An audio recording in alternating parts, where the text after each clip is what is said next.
Amém. Amém? A nuvem da glória do Senhor está sobre nós, amém? Amém, Jesus. Vamos orar uma vez mais. Senhor, nosso Deus e nosso Pai, reconhecemos a Tua grandeza e a Tua soberania, Pai. Como nós cantamos aqui, que nós somos pequenos, mas Tu és grande, Tu és soberano e ainda habita em nós, meu Pai. Queremos dar-Te glória, nós queremos dar-Te honra. Queremos, Senhor Jesus, que o Senhor seja engrandecido nessa noite, que Teu Espírito Santo venha falar com cada um de nós, e que Teu Espírito possa dar de alimento a cada um que está aqui, ansioso, desejoso pela Tua presença, por esse alimento, meu Deus, que ninguém saia daqui da mesma forma que entrou, mas cada um volte para casa com a sua boa parte, a parte que faça diferença nesta terra, a parte que nos deixa cada dia mais próximos do Senhor, com o rosto resplandecendo a Tua glória, porque tudo é Teu, tudo é para a Tua honra, para a Tua glória e para o Teu louvor. Nós nada somos, nada temos, e para nenhum lugar iremos se não for estar junto com o Senhor. Para onde nós iremos se só o Senhor tem as palavras de vida eterna? Senhor, seja conosco e permaneça conosco em nome de Jesus. Amém? Abra a palavra do Senhor em Lucas, no capítulo 15, versículo 1 e 7. Eu quero falar hoje sobre o caminho de volta. Voltar para o Senhor, voltar para a casa de Deus, voltar a ter um relacionamento com o Senhor, voltar a se deixar a cada dia, se encher, ser conduzido pela presença de Deus, ser cheio do Espírito Santo. Voltar a cada dia a ser um instrumento poderoso nas mãos de Deus, amém? E o caminho de volta para casa muitas vezes é um caminho dolorido, é um caminho muitas vezes vergonhoso, é um caminho de humilhação, é um caminho de afronta, é um caminho de adversidade, mas nós sabemos que nós precisamos voltar, amém? Diz assim a palavra do Senhor: todos os publicanos e pecadores estavam se reunindo para ouvi-lo, mas os fariseus e os seus mestres da lei criticavam. Este homem recebe pecadores e come com eles. Então Jesus lhes contou uma parábola. Qual de vocês que, possuindo 100 ovelhas e perdendo uma, não deixa as 99 no campo e vai atrás da ovelha perdida até encontrá-la? E quando a encontra, coloca alegremente nos ombros, vai para casa. Ao chegar, reúne seus amigos e vizinhos e diz: alegrem-se comigo, pois encontrei a minha ovelha perdida. Eu digo que, a mesma forma, haverá mais alegria no céu por um pecador que se arrepende, do que por 99 justos que não precisa arrepender-se. Amém? A festa no céu quando nós nos arrependemos e voltamos para os braços do Pai. E voltamos a trilhar um caminho que Ele mesmo já traçou para a minha vida e para a tua vida. Ele já nos abençoou nas regiões celestiais. Ele já nos chamou como filhos do seu rebanho. Ele nos tem como Pai. Ele nos tem como também, não que seja, mas parece uma mãe que também traz para os seus braços os seus filhos. Ele não deseja que nenhuma ovelha se perca, nem eu e nem você nos percamos. E esse caminho que nos estamos conduzindo para o céu, é um caminho que muitas vezes nós desfalecemos pelo caminho, muitas vezes nós paramos pelo caminho, muitas vezes nós olhamos para trás do caminho que estamos caminhando. Mas o Senhor Jesus quer que você continue olhando para Ele, o autor e consumador da nossa fé, e continue caminhando rumo ao alto. Não olhe para os lados, não olhe para as circunstâncias, não deixe a nossa carne prevalecer sobre a vontade de Deus que é em espírito. E muitas vezes nós olhamos as circunstâncias e paramos e travamos e desistimos.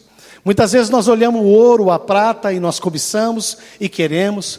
Muitas vezes nós queremos conquistar muitas coisas, mas ao mesmo tempo nós caímos em tentações e que nos desvia da rota, nos desvia do caminho. Mas o Senhor diz aqui que Ele deixa tudo para buscar aquele que se perdeu, para aquele que errou, aquele que se enganou e aquele que confundiu. Isso todos nós estamos nessas circunstâncias. Todos nós estamos no mesmo patamar, porque nós também trilhamos o chão dessa vida, aonde nós não somos atores, mas somos aqueles que a cada dia mais somos homens e mulheres falhos, que podemos acertar, que podemos errar. Mas a grande questão e a grande diferença é que, errando ou acertando, estejamos com o Senhor. Amém? E toda vez que nós errarmos, o Senhor nos chama para voltar para o caminho. Ele me toma pelos braços, te toma pelos braços e faz uma grande festa, porque há uma grande festa no céu, quando um pecador se arrepende. Mas aqui os publicanos estavam questionando Jesus. Por que você, sendo um homem que é chamado, que é um sumo sacerdote, que é o Cristo de Deus, está aqui comendo e bebendo com os pecadores? Ele disse porque não precisa de médicos aqueles que já estão sãos. Não precisa trazer ao arrependimento aqueles que já são justos. Mas todos os pecadores, como todos nós somos pecadores, precisamos de arrependimento. E muitas vezes esse caminho de volta, eu tenho falado com alguns irmãos e algumas histórias que nós sabemos é um caminho de dificuldade muitas vezes. Quando nós falhamos, quando nós erramos, muitas vezes a dificuldade de aceitar o erro, a dificuldade de se arrepender diante do erro, muitas vezes a dificuldade de encarar as pessoas, encarar a família, encarar a sociedade, encarar a igreja, encarar até o próprio Deus. Nós sabemos que todos nós somos indignos de estar na presença de Deus, mas a oração de arrependimento, de confissão, de quebrantamento nos coloca na presença de Deus. Nós reconhecemos que somos falhos, Senhor nos perdoa, nos purifica, e no mesmo instante o Senhor nos coloca de novo na sua presença. E muitos envergonhados não conseguem encontrar o caminho de volta a Deus, por se acharem dignos, sem perdão, sem a graça de Deus, se sentindo irreconciliáveis com o Pai. Todos pecaram e estão destituídos da graça de Deus. Muitas vezes nós, iludidos pelas circunstâncias dessa vida, somos tentados ou então pela nossa própria concupiscência, pelos nossos desejos, pela nossa vontade, nós erramos. E muitas vezes nós queremos culpar o diabo pelas falhas. Mas nem tudo na vida é o diabo. Muitas vezes é a nossa vontade, a nossa carne que prevalece e nos leva para esse lugar de queda, esse lugar de morte, esse lugar de sofridão, lugar de tormento, lugar de solidão, porque mais que as pessoas estejam no meio das pessoas, são pessoas solitárias, porque se acham indignas de terem o perdão, o arrependimento. E muitas pessoas na igreja de Cristo estão passando por essas dificuldades. Muitas vezes nós estamos morrendo junto às fontes das águas vivas, nós estamos morrendo junto ao pão da vida. Foi assim com aquela parábola do filho pródigo. O pai tinha tudo, o pai lhe deu tudo para ambos os filhos. Mas determinado filho disse assim: eu quero que o Senhor me dê a minha parte, eu quero ir para o mundo, e eu quero tentar a minha sorte. Ele estava dizendo que ele não precisava do pai mais, não precisava mais das coisas que o pai fornecia, e que decidiu ir segundo o seu coração, segundo ao seu rumo, segundo ao seu desejo, a sua concupiscência. Mas houve um outro irmão que ficou ali. E aquele pai que viu aquele irmão indo embora, ele, por mais que não concordasse, ele permitiu que aquele filho fosse. Mas aquele pai também ficou esperando a volta daquele filho. É como esta parábola. Jesus espera pela volta dos seus filhos. E quando aquele filho voltou, ele teve um entendimento, ele falou assim: espera aí, eu estou sofrendo, eu estou padecendo, sendo que meu pai é dono de muitas posses, e eu estou comendo aquilo que é dado aos porcos. Isso quer dizer que quando nós nos distanciamos deste caminho, é um caminho de sofridão, é um caminho de tormento, é um caminho de escassez, não há provisão, não há alimentação. E muitas vezes nós precisamos chegar a esse ponto para valorizar o que nós temos em nossa casa, o que nós temos na casa de Deus, o que nós temos na presença de Deus.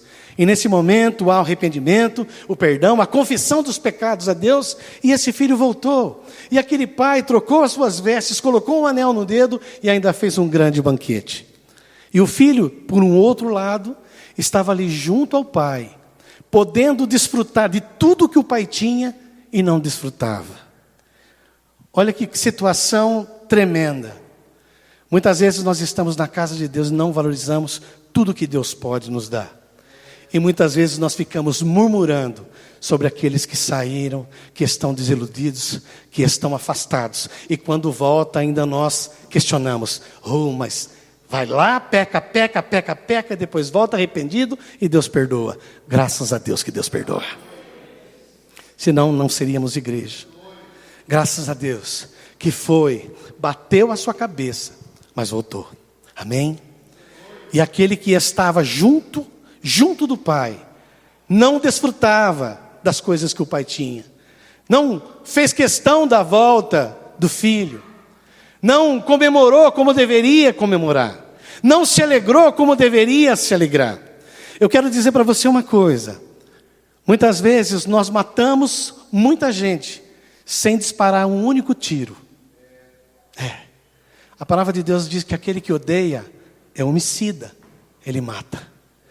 Muitas vezes nós abraçamos, mas não temos nenhum carinho pelas pessoas.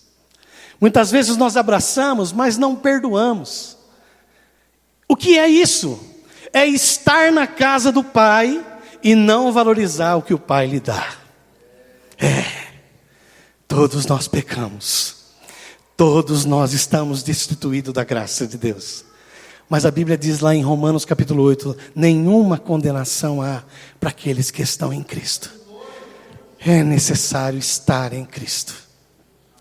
É necessário, lá em Atos, quando Pedro estava pregando diante da multidão, ele dizia assim para a multidão: arrependei-vos, e que seja anulado todo o sofrimento que há de vir pela sua vida. Arrependa-se.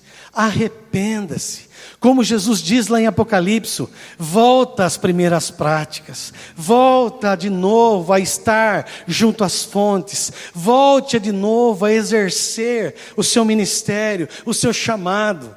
Muitas vezes nós distanciamos da casa de Deus e nós abrimos mão do arado toda vez que nós vamos fazer a nossa vontade e não fazemos a vontade de Deus. E assim aproximemos diante do trono da graça com toda a confiança, a fim de recebermos misericórdia. Encontramos graça que nos ajude no momento de necessidade. Hebreus 4,16. Então, para todos aqueles que estão se distanciando e se distanciaram, assim aproximemos do trono da graça com toda a confiança. A Bíblia diz que todos pecaram, todos estão destituídos da graça de Deus. Mas a palavra diz assim, lá em Efésios: pela graça sois salvos. Isso não vem de vós, é dom de Deus, para que ninguém se glorie. Porque a palavra de Deus diz assim que teve que haver uma interferência de Deus para salvar a minha vida e a tua vida. Esses dias nós vimos um homem que foi condenado lá na Tailândia por tráfico de drogas. Por mais que a presidente Dilma Rousseff interferisse, não conseguiu livrar aquele homem da morte. Morreu. Mas nós temos um sumo sacerdote que nos livra de todo o mal, de toda a condenação. E isso não é obra minha, não é obra tua, é graça de Deus. Fala para o teu irmão: é a graça. É graça, não é a graça, Matos, mas é a graça de Deus. Amém? Pela graça sois salvos por meio da fé. Isso não vem de vós, é dom de Deus. Não vem das obras para que ninguém se glorie. Isso quer dizer que por mais que eu queira fazer para salvar a tua vida, eu não posso. Por mais que você confesse o teu pecado a mim, ou eu confesse o meu pecado a você, o que eu posso fazer é chorar contigo e orar por você. Mas é Deus quem nos perdoa. E a palavra de Deus diz assim, que quando nós confessamos os nossos pecados, Ele é fiel e justo para nos perdoar de todo o mal. Aleluia. Diante da sentença de morte proposta pela palavra, não há ninguém na terra que possa nos livrar da condenação. Jesus Cristo é o nosso sumo sacerdote. Amém? Portanto, visto que temos um grande sacerdote que adentrou nos céus, Jesus, o Filho de Deus, apaguemo-nos com toda a firmeza, a fim de confessarmos, pois nós temos um sumo sacerdote que não possa compadecer-se das nossas fraquezas, mas sim, alguém como nós, passou por todo tipo de tentação, porém sem pecado. Olha outra chave maravilhosa aqui. Só pode te livrar do mal, só pode te livrar do pecado, aquele que foi tentado, mas sem nenhum pecado, resistiu toda a tentação. Isso é tremendo. E a palavra de Deus fala que ele adentrou no mais profundo véu, ele rasgou, aonde o homem nenhum podia entrar. Jesus Cristo entrou como sumo sacerdote, e ele foi lá e foi o sacrifício de todos, por todos. O caminho de volta pelo novo e vivo caminho. Diz lá em Hebreus, no capítulo 10, versículo 19 até o 23. E portanto, irmãos, temos plena confiança para entrar no lugar santíssimo, pelo sangue de Jesus, por um novo e vivo caminho, que ele nos abriu por meio do véu, isto é, do seu corpo. Assim, aproximemo-nos do Deus com um coração sincero. Não adianta se apresentar diante de Deus com, sumiu uma palavra, remorso. Não adianta se aproximar diante de Deus com remorso. Remorso não é arrependimento. Arrependimento é quando nós reconhecemos as nossas falhas e mudamos. Arrependimento é mudança de comportamento. É reconhecimento do erro e uma nova prática, uma nova atitude. Não é remorso, não é sentimento de culpa, não é sentimento de falha. É arrependimento sincero. Senhor, eu pequei, eu falhei, eu caí, mas estou arrependido, porque pequei contra o Senhor, pequei contra a minha vida, pequei contra a minha casa, pequei contra a tua igreja, mas hoje eu reconheço que não há outro caminho longe do teu caminho. Aleluia, aleluia.